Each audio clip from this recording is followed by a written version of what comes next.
Imaginez la scène. Le plus grand événement sportif de la planète s'ouvre sur le sol américain.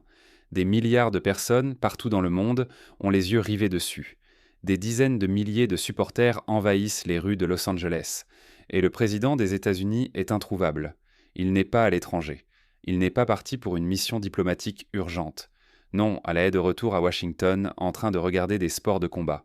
C'est exactement ce qui vient de se passer. Et si vous pensez qu'il ne s'agit que d'un problème d'agenda trop chargé, vous n'avez pas encore vu l'ensemble du tableau. Car derrière ce boycott silencieux se cache une histoire bien plus vaste. Une histoire de politique, de peur, de spectacle, et d'un pays qui semble tout faire pour saboter sa propre fête. La Coupe du Monde de la FIFA 2026 est officiellement lancée. Pour la première fois de l'histoire, le tournoi est organisé dans 3 pays, les États-Unis, le Canada et le Mexique. 48 nations en compétition. Des centaines de milliers de supporters venus des 4 coins du globe. Un événement que les experts décrivent, sans la moindre hésitation, comme le plus grand spectacle sportif jamais organisé sur le territoire américain. Et pourtant, dès le premier jour, quelque chose sonnait profondément faux.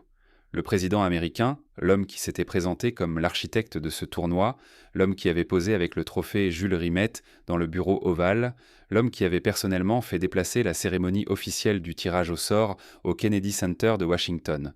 Ce même homme a choisi de ne pas assister au match d'ouverture des États-Unis contre le Paraguay, au Sophie Stadium d'Inglewood, en Californie, le 13 juin 2026. Andrew Giuliani, directeur exécutif du groupe de travail présidentiel de la Maison-Blanche pour la Coupe du Monde, a officiellement confirmé cette absence dans une déclaration à la radio britannique Talksport.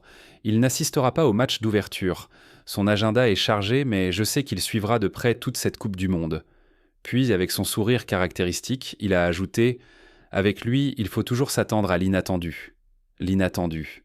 Voilà une manière fascinante de décrire la décision du commandant en chef de manquer le moment sportif le plus symboliquement important de sa présidence. Mais c'est là que les choses deviennent vraiment intéressantes. Pendant que les États-Unis disputèrent leur match d'ouverture au Sophie Stadium d'Inglewood, le président était de retour à la Maison-Blanche pour organiser son propre événement. Il s'appelait UFC Freedom 250 et était présenté comme une double célébration, son 80e anniversaire et le 250e anniversaire de l'indépendance américaine. L'événement s'est tenu directement sur la pelouse de la Maison-Blanche, devant un public trié sur le volet. Loyal, enthousiaste, prévisible. Prenez un instant pour mesurer ce contraste. D'un côté, des centaines de milliers de supporters de football internationaux, un public divers, mondial, qui n'a absolument aucune obligation de l'applaudir. De l'autre, un événement UFC organisé à domicile, entouré de ses propres partisans, dans une atmosphère maîtrisée, avec des caméras placées exactement là où il le souhaite. Ce n'est pas de la gestion d'agenda, c'est de la gestion d'image, c'est de la gestion du risque. Pour comprendre précisément pourquoi il a fait ce choix, il faut revenir à ce qui s'est produit seulement 5 jours plus tôt, le lundi 8 juin 2026, au Madison Square Garden. Ce soir-là, le président s'est rendu à New York pour assister au 3e match des finales NBA, entre ses chers Knicks et les San Antonio Spurs. Il est redevenu le premier président américain en exercice de l'histoire à assister à un match des finales NBA. Ses conseillers ont parlé d'un moment historique. Ses soutiens sur Fox News y ont vu la preuve de sa passion pour le sport. Voilà ce qui s'est réellement passé. Lorsque son image est apparue sur le Jumbotron pendant l'hymne national, le Madison Square Garden a explosé. Non pas en applaudissements, mais en huées. Les journalistes d'Al Jazeera présents sur place ont décrit le bruit de la foule comme assourdissant. CNN a parlé d'une vague de huées. Et comme si cela ne suffisait pas, les Knicks ont perdu le match 115 à 111, mettant fin à une série de 13 victoires consécutives en play-off. Sa présence a provoqué des files de sécurité de plus de 2 heures à l'entrée. Les sacs ont été interdits à l'intérieur de la salle. Un vaste périmètre de sécurité a bloqué plusieurs pâtés de maisons autour du Madison Square Garden. Et les rassemblements en plein air pour suivre le match, une tradition très appréciée à New York pendant les finales, ont été purement et simplement annulés à cause de sa venue. De Aaron Fox, le meneur vedette des Spurs, a résumé l'ambiance en quelques mots. La présence du président a mis tout le monde mal à l'aise et les Knicks ont perdu. C'est dans ce contexte précis qu'il faut comprendre l'absence du président au match d'ouverture de la Coupe du Monde à Los Angeles. Car Los Angeles n'est pas le Madison Square Garden, c'est un terrain bien plus imprévisible. Los Angeles, une ville qui a organisé des manifestations massives contre sa politique migratoire. Une ville où les syndicats avaient menacé de faire grève avant même le début du tournoi. une ville où plus de 30 organisations de défense des droits des immigrés ont manifesté devant le Sophie Stadium pour exiger que les agents de l'ICE soient bannis de tous les sites de la Coupe du Monde. Des employés de restaurants, des cuisiniers, des barman, des personnes qui réclamaient de meilleures conditions de travail et une protection contre les descentes visant à expulser des immigrés. Ce n'était pas un territoire ami, et ils le savaient. Le secrétaire d'État, Marco Rubio, a été envoyé à sa place pour représenter l'administration américaine lors du match. Un geste symbolique, sans aucun doute, mais probablement pas dans le sens que la Maison-Blanche espérait. Parlons maintenant de ce qui a peut-être été le moment le plus embarrassant de toute cette Coupe du Monde jusqu'ici. Et il ne s'est pas produit sur la pelouse, il ne s'est pas produit dans les tribunes, il s'est produit à l'aéroport international de Miami. Omar Abdulkadir Artan, 34 ans, arbitre somalien. Il avait été sélectionné par la FIFA pour officier lors de matchs de la Coupe du Monde 2026, un honneur extraordinaire, une étape véritablement historique pour lui et pour son pays. Il allait devenir le premier arbitre somalien de l'histoire à diriger un match de Coupe du Monde. Il a atterri à Miami. Il a été retenu par les autorités américaines pendant 11 heures.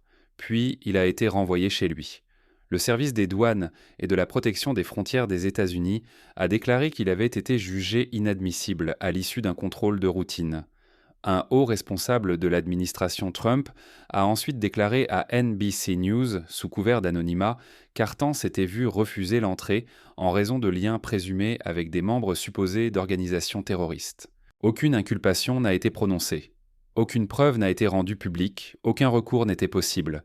La FIFA a réagi avec une retenue diplomatique soigneusement calculée, déclarant dans un communiqué officiel « La FIFA n'intervient pas dans les procédures d'immigration des pays hôtes, y compris les décisions relatives au visa. » Comme lors des précédents événements de la FIFA, c'est le gouvernement hôte qui détermine en dernier ressort qui reçoit un visa et qui est admis sur le territoire. En d'autres termes, ce n'est pas notre problème. Mais voici ce que la FIFA n'a pas dit. Les États-Unis avaient fourni à la FIFA des garanties formelles des années avant le début prévu du tournoi, des engagements écrits et contraignants selon lesquels les athlètes, les officiels et les supporters éligibles de toutes les nations du monde pourraient les participer à l'événement. Ces garanties ont été ignorées. La réaction internationale a été immédiate et ferme. Le Council on American Islamic Relations a publiquement condamné les interdictions de voyager. Des membres du Congrès ont officiellement exprimé leur honte. Le maire de New York, Zoran Mamdani, a publié une déclaration cinglante.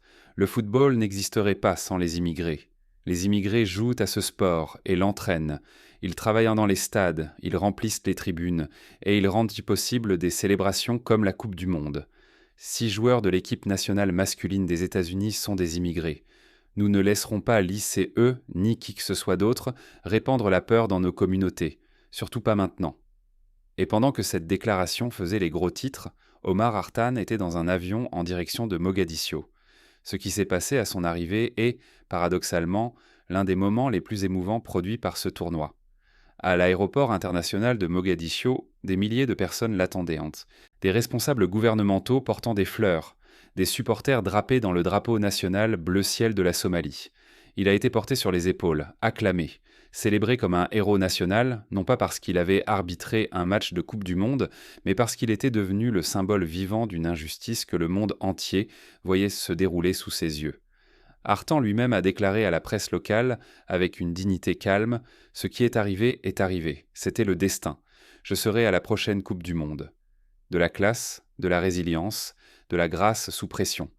Et la diplomatie américaine, elle, remarquablement silencieuse, mais l'affaire Artan n'est que la partie la plus visible d'un iceberg bien plus inquiétant, car bien avant le coup d'envoi, d'immenses préoccupations projetaient tant que déjà leur ombre sur l'ensemble du tournoi. Les restrictions de voyage imposées par l'administration Trump touchent tout limitant fortement les ressortissants de 39 pays, 39 nations, dont certaines disposent d'équipes qualifiées pour cette Coupe du Monde. Des supporters enthousiastes, des officiels du football parfaitement légitimes. Des athlètes iraniens se sont retrouvés sans visa américain quelques jours seulement avant le début du tournoi. Des délégations entières sont restées dans l'incertitude totale jusqu'au tout dernier moment.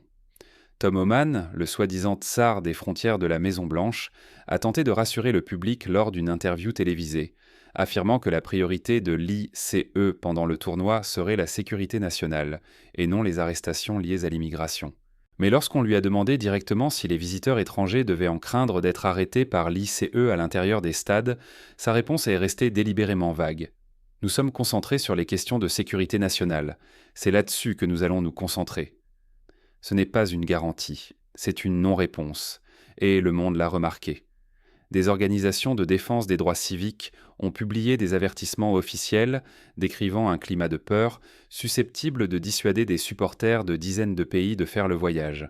Plus de 120 organisations à travers les États-Unis se sont jointes à un avis national aux voyageurs, invitant les visiteurs, les immigrés et les personnes racisées à se préparer à une éventuelle intervention de l'ICE pendant le tournoi. L'industrie hôtelière américaine, qui comptait sur des revenus records, a commencé à signaler des niveaux de réservation bien inférieurs aux prévisions. Des supporters originaires de pays touchés par les restrictions de voyage ont annulé leurs déplacements par prudence. La plus grande Coupe du Monde de l'histoire, celle qui devait être le triomphe de la diplomatie sportive américaine, se fissurait déjà avant même qu'un seul ballon ne soit frappé. Et voici un détail qui n'est passé inaperçu ni sur les réseaux sociaux, ni dans la presse internationale. Lors du match d'ouverture du Mexique dans le tournoi, le drapeau américain a été hué par des spectateurs à l'intérieur du stade. Pas le drapeau mexicain, pas le drapeau d'un autre pays. Le drapeau américain, celui de l'une des 3 nations co-organisatrices, a été hué dans son propre tournoi. Voilà l'ampleur des dégâts dont nous parlons. Les membres du Congrès n'ont pas mâché leurs mots. Un élu, visiblement ému lors de déclarations avant le match d'ouverture, a affirmé publiquement « Je suis embarrassé. J'ai honte que notre gouvernement, le gouvernement des États-Unis, n'ait pas été à la hauteur de ce moment. Un arbitre somalien a été refoulé à notre frontière. Des athlètes iraniens se sont vus refuser l'entrée. Ce n'est pas ainsi que les choses devraient y fonctionner. Je crois que l'immense majorité des habitants de ce pays veulent être accueillants. En tant que membre du Congrès des États-Unis, je veux être accueillant. Malheureusement, Donald Trump ne le veut pas. » Des mots forts, des mots qui ont résonné bien au-delà de cette salle. Revenons maintenant à la question centrale. Pourquoi le président a-t-il vraiment évité le match d'ouverture ? La réponse officielle, vous la connaissez déjà, un agenda chargé.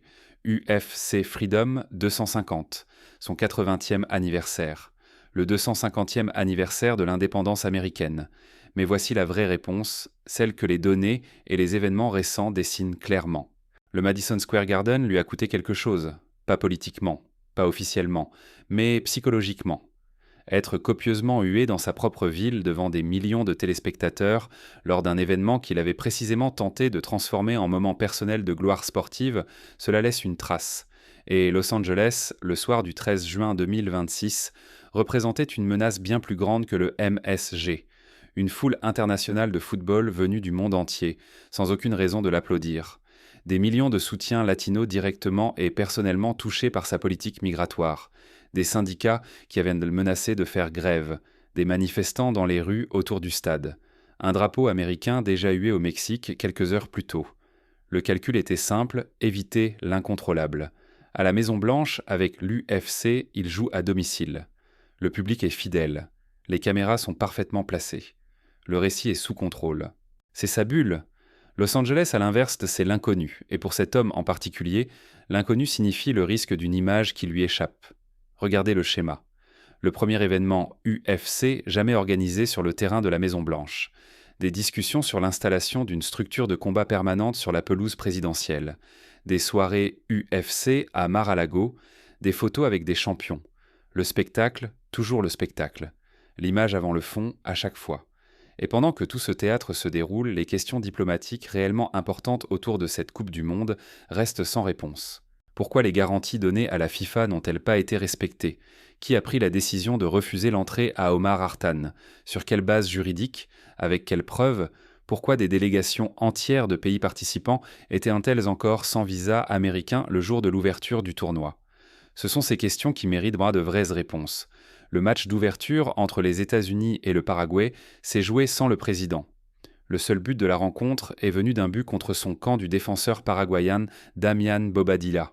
Les États-Unis ont gagné, le public du SoFi Stadium a célébré, mais l'atmosphère politique entourant le match a dominé les gros titres autant que le résultat sur le terrain, et cela à lui seul dit tout ce qu'il faut savoir.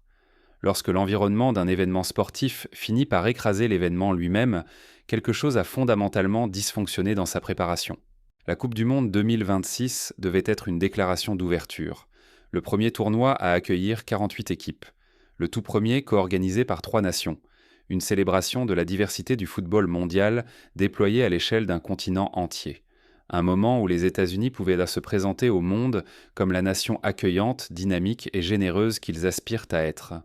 Au lieu de cela, c'est un tournoi déjà défini par des interdictions d'entrée, un arbitre refoulé à l'aéroport après 11 heures de détention, des syndicats en colère, des supporters terrifiés à l'idée d'arrestation de l'ICE dans les stades, des réservations hôtelières en chute libre et un président absent du match le plus symbolique de l'histoire sportive moderne de son pays. Et il avait tant misé sur ce moment. Les photos avec le président de la FIFA, Gianni Infantino, venu remettre personnellement le trophée Jules Rimet dans le bureau ovale. La plaisanterie sur son envie de garder le trophée. Le billet émis à son nom, rang 1, siège 1, qui n'a jamais été utilisé. La cérémonie du tirage au sort déplacée au Kennedy Center. La FIFA lui remettant son tout premier prix de la paix lors de ce même événement. Tout avait été soigneusement chorégraphié pour faire de cette Coupe du Monde l'accomplissement majeur de sa présidence. Mais voici la dure vérité. Vous pouvez mettre en scène le tirage au sort. Vous pouvez tenir le trophée. Vous pouvez recevoir les prix. Vous ne pouvez pas contrôler ce que le monde voit réellement. Et ce que le monde voit, c'est un pays hôte qui a refoulé à sa frontière un arbitre africain décoré. Un pays hôte dont le drapeau a été hué dans un stade appartenant à son propre partenaire co-organisateur. Un pays hôte dont le président a choisi de regarder des sports de combat sur la pelouse de la Maison-Blanche plutôt que de se tenir aux côtés de son équipe nationale devant 1 milliard de téléspectateurs. Voilà la véritable image des premiers jours de la Coupe du Monde 2026. Pas les buts, pas les supporters, pas la célébration. C'est l'image d'un pays qui avait toutes les occasions de briller sur la scène mondiale et qui a choisi, à chaque tournant, de détourner le regard. Il y a dans tout cela une ironie profonde. La Coupe du Monde est peut-être le seul événement sur Terre où la puissance de la présence physique est absolue. Les dirigeants du monde entier assistent au match de leur pays comme à un devoir national. L'émir du Qatar était à sa place pour l'ouverture en 2022. Vladimir Poutine était dans les tribunes pour le match d'ouverture de la Russie en 2018. Être présent est une déclaration. Cela signifie « Mon pays est fier d'être ici et moi aussi ». Cette déclaration n'a jamais été faite. À sa place, un secrétaire d'État jouant les remplaçants et un président de retour à Washington entouré de caméras soigneusement calibrées, d'un public trié sur le volet et d'un spectacle sous contrôle. Les enjeux pour le football américain lui-même sont immenses et ils dépassent de très loin la politique. Cette Coupe du Monde devait toujours être un test. Les États-Unis étaient-ils enfin, véritablement, devenus une nation de football? La Major League Soccer a connu une croissance spectaculaire au cours de la dernière décennie. L'arrivée de Lionel Messi à l'Inter Miami en 2023 a transformé du jour au lendemain le profil mondial de la Ligue et a attiré une nouvelle vague d'attention sérieuse sur le football américain. L'équipe nationale masculine des États-Unis est arrivée à ce tournoi avec un effectif qui mêle talents formés localement et joueurs naturalisés ou issus de l'immigration, ceux-là même auxquels le maire Mamdani faisait référence. Christian Pulisic, Ricardo Pepi, Yunus Musah, ce sont des joueurs qui jouissent d'une véritable reconnaissance internationale, qui évoluent au plus haut niveau du football de clubs européens. Pour le football américain, cette Coupe du Monde devait être le moment où tout s'alignerait. La plateforme, le public, le talent, tout au même moment. Savoir si les turbulences politiques assombriront cet instant ou si l'équipe parviendra à les dépasser sera l'un des grands fils narratifs des semaines à venir. Ce qui rend la situation encore plus remarquable, c'est que, selon presque tous les critères objectifs, l'organisation du tournoi a été impressionnante. Les stades sont de classe mondiale. Les infrastructures sont en place. Les accords de diffusion sont historiques. La FIFA elle-même a indiqué que les chiffres d'audience mondiale des premiers jours avaient dépassé les prévisions. Le football, et c'est bien réel. L'enthousiasme des supporters qui ont rejoint les sites est réel. L'atmosphère dans ces stades, lorsqu'ils sont pleins, est extraordinaire. Rien de tout cela n'efface le dysfonctionnement politique qui l'entoure. Mais cela complexifie le récit de manière importante. Ce n'est pas une Coupe du Monde ratée sur le plan opérationnel. C'est une Coupe du Monde arrivée avec, à sa suite, un contexte politique qu'aucun événement sportif n'a jamais été conçu pour porter. Et c'est peut-être, au fond, la leçon durable du tournoi 2026. On ne peut jamais séparer totalement le sport du moment politique dans lequel il existe. Les pays qui accueillent la Coupe du Monde ne se contentent donc pas de louer leur stade. Ils font une déclaration sur ce qu'ils sont. L'Afrique du Sud, en 2010, a fait une déclaration sur la résilience et la transformation. Le Brésil, en 2014, a fait une déclaration, aussi chaotique fut-elle, sur l'émergence et l'ambition. Le Qatar, en 2022, a fait une déclaration sur la richesse du Golfe, la modernisation et des valeurs profondément contestées. Les États-Unis, en 2026, co-organisateurs avec le Canada et le Mexique, avaient en l'occasion de faire une déclaration sur la promesse des Amériques, sur la diversité et l'ouverture qui définissent ce continent à son meilleur. Quelle déclaration ils sont en train de faire, en réalité, c'est ce que le monde entier débat aujourd'hui, et pas entièrement en faveur des États-Unis.